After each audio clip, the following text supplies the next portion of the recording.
The release event held in Kampala saw President Museveni emphasize the need for societal transformation away from traditional beliefs about childbearing and witchcraft, advocating instead for scientific approaches to foster socio-economic development. You need to change the organic structure of the society to start pushing for new ideas.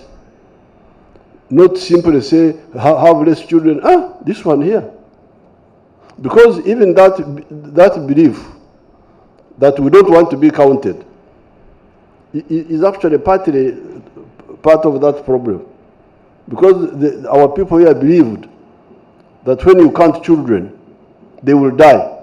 Those superstitions, we should get rid of them.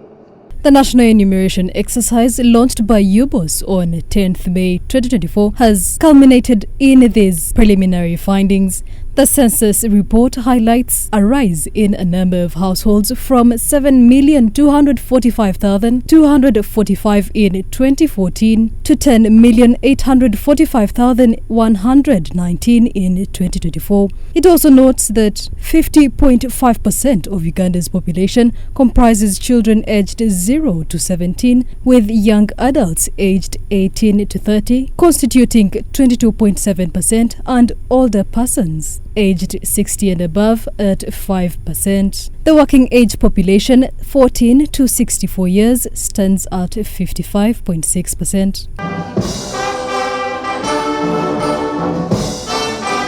President Museveni commended UBOS and the people of Uganda for successfully conducting the census, viewing it as confirmation of Uganda's entry into the middle economy bracket. This census is going to prove many things. And you remember the other discussion we had about where Uganda has entered the lower middle income status is now being confirmed by figures now that we have indeed entered the lower middle income status. So I want to congratulate the census people.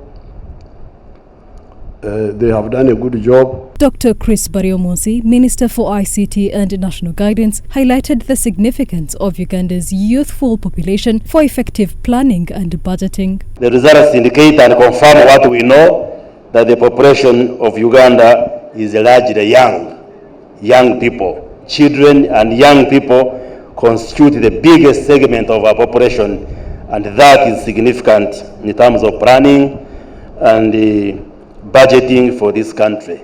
And also, as we all know, the females are more than the males. Your Excellency, at birth, more males are born compared to females. Honorable Amos Lukolobi, Minister of State for Finance, Planning and Economic Development, expressed gratitude to President Museveni for funding the digital census, emphasizing its potential to enhance service delivery through digitization. We thank Your Excellency for approving and funding a digital census, and we pray that government embraces the idea of digitalizing service delivery across government to get real-time results, because from this experience, we know we can collect real-time data as programs and projects are being implemented across the country. Dr. Ndatira Mukiza, Executive Director of UBOS, extended appreciation to Ugandans for their cooperation during the census exercise, acknowledging challenges encountered along the way. For the first time, I saw every Ugandan,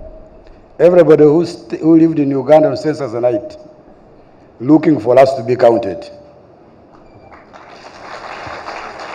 And when it reached the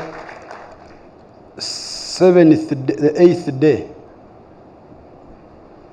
they were all worried that they were not going to be counted. Those who had not been reached, especially in Greater Kampala metropolitan area.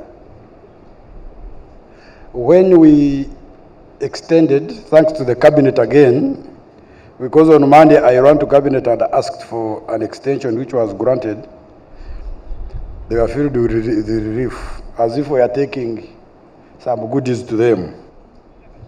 So we want to thank them for having embraced Census, and we did not disappoint. We know that more detailed work will be done as time goes on, and we look forward to being associated with that effort.